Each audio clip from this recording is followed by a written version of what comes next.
So what I want to say is, when you're on this road less traveled, it's just better to basically, stay to yourself until Source God send your tribe to you. Until he send those ones that came here to support you, to love you, to show you compassion, to be a beacon of joy, a beacon of light, a beacon of hope, family, connected. Because when I tell you this spiritual warfare stuff is not just stuff, it's reality. And until you buckle down and realize that everything is inner, there's no way out but in. The sooner you realize that, the better this experience gets. But you're also still, in spiritual warfare. And it gets so deep to the point where it's like, I remember being little and being a child, and they would talk about spiritual attacks and spiritual warfare. And the first thing I would think of is, the devil, coming against God, people, fighting against us, and doing all kinds of obscene things, murder, things of that nature. But the older I got and the wiser that I got on my spiritual journey, I realized that spiritual warfare is no more than what you experience on an everyday basis in life around some of the closest people to you. It's basically their behavior. It's basically your behavior and how to overcome those low vibrational wicked ways. And speaking of wicked, I just want to talk about two of the most wicked words you could ever hear in this lifetime.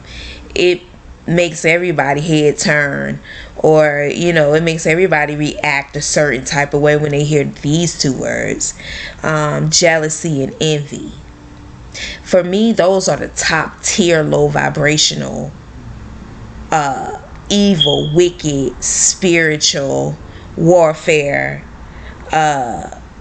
weapons that low vibrational narcissistic people use on you. So you have to be ready. You have to stand firm. You know how in the scripture it say, put on the body of God.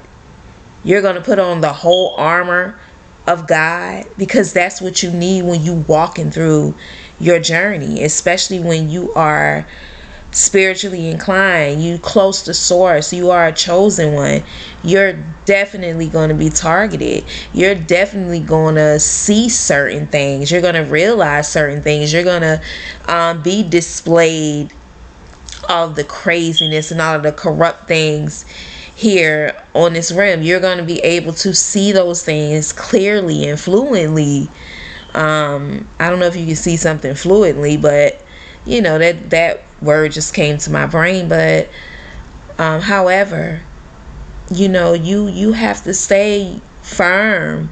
You have to stay close to source. You have to guard your heart. You have to put on that full armor of God, of source, of Jesus, of universe, of whatever you call that higher power that's controlling this entire experience that we are having. The creator of it all. That's who you're going to have to stay close to, because that's the unchangeable.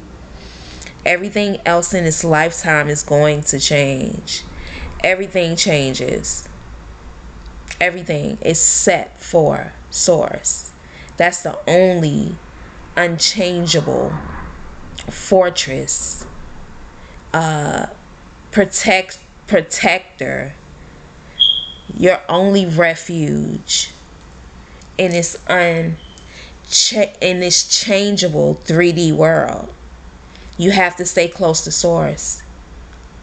You have to be able to hear its voice. You have to be able to hear its guidance to navigate your way through this wicked world that we live in. You have to. You can't do it on your own, because if you do, you're going to keep bumping your head, or sooner or later it's going to be off with your head because you don't know what to look for. You don't know if somebody's draining your energy. You don't know if somebody is sabotaging you because they jealous of you. You'll fall for any trap that comes your way if you're not connected to source, to that infinite knowledge, that infinite wisdom. It's vital and essential that you understand what spiritual warfare is. It took me getting up in my 40s to realize that I had been being spiritually attacked my entire life around people that was the closest to me, my family. I was being spiritually attacked on an everyday basis. However, it was like I thought it was normal. I had a lot of issues, but it took me getting up in my 40s to understand what spiritual warfare really meant. When somebody is coming at you that way in a spiritual warfare, it's like it puts a hole in your soul. Like it literally knocks you off your path. It knocks you off your purpose. That's like the biggest distraction. That's why I say that's like low vibrational people. That's like their number one weapon is, to try to find somebody that they can play on, to try to find somebody that they can target. It's like first they admire you, then they envy you, and then they hate you. So once it gets to the point where they hate you, if you're not close to source, if you don't have the gift of discernment, if you haven't tapped into that yet, then I'm going to tell you in big trouble, because you have a whole lot of daggers that's coming towards you, especially when your light is bright. Especially when your light is bright. There's going to be daggers coming from every angle, and you need to be like Neo in the Matrix and dodge each one of them. You need to see it coming before it comes. You need to be able to dodge everyone. You need to be able to be 30 steps ahead on the chessboard. That's where you need to be at. And you can only be in that position if you have tapped into your gift of discernment. And in tapping into your gift of discernment, that means that you have tapped into source. That means that you're listening. That means you can hear it. That means you're taking guidance, so that you won't fall for those traps, so that you won't fall in those graves that they dig for you, so that they can't destiny swap and knock you off your game and steal your whole identity. Even though I strongly believe that it wouldn't work, it's not going to be the same. It's not going to be the person that came to do it. It's not going to be what source put inside of me. It would never be. So I just came to send a message, just to let you guys know, look, this not a game out here. And rather you are conscious to it or not, I pray that you can hear me.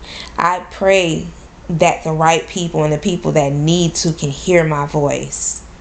I pray that you are on the same frequency as me, because if you not, you need to start trying to, get there and listen. You need to start, and not try to get on my frequency, but what I'm saying is you need to try to get close to source. If you haven't already, if that hadn't been your number one priority for a long time, you should make that your number one priority. Start now. Start building your relationship. Because when I tell you, it ain't safe out here. If you don't have source, if you don't have those gifts that source allow us to tap into, if you don't have that relationship, if you can't hear your inner speaking to you, which is God, source, universe, Jesus, Buddha, Allah, whatever you want to call it. If you don't have that relationship, then you might as well just be out here like a leaf in the wind, just blowing with no purpose, no motion. You just allowing the wind to just take over. You have no destination, no anything. You just a leaf in the wind. You don't, that's not a good way to be, not in this reality. You need to stay close to your inner source so that you can tap, so you can see things coming a mile away, so you can already be dodging it like Neo. So you can already be dodging it like Neo. You know, this is the time to do it. I don't know if you notice. I know a lot of people sleep, but it's like, it's a difference. Like, it was a shift. It was a shift in paradigms. It's time. People always be talking about, oh, we living in the last days and the rapture is coming and all of this other stuff. But they don't even realize that the rapture is happening right now. It's time to come over to the light. Dark has been doing its thing forever, it seems like. But everything has to come to an end. Everything has to come to an end. Everything has to change in this life. So I suggest that, you know, if you can hear me, if you can hear my voice, if you can hear my message, if you can hear that this message is coming from my inner, it's time to get on the right side. It's time to get on the light side.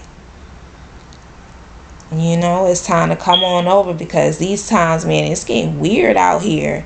Y'all don't see that?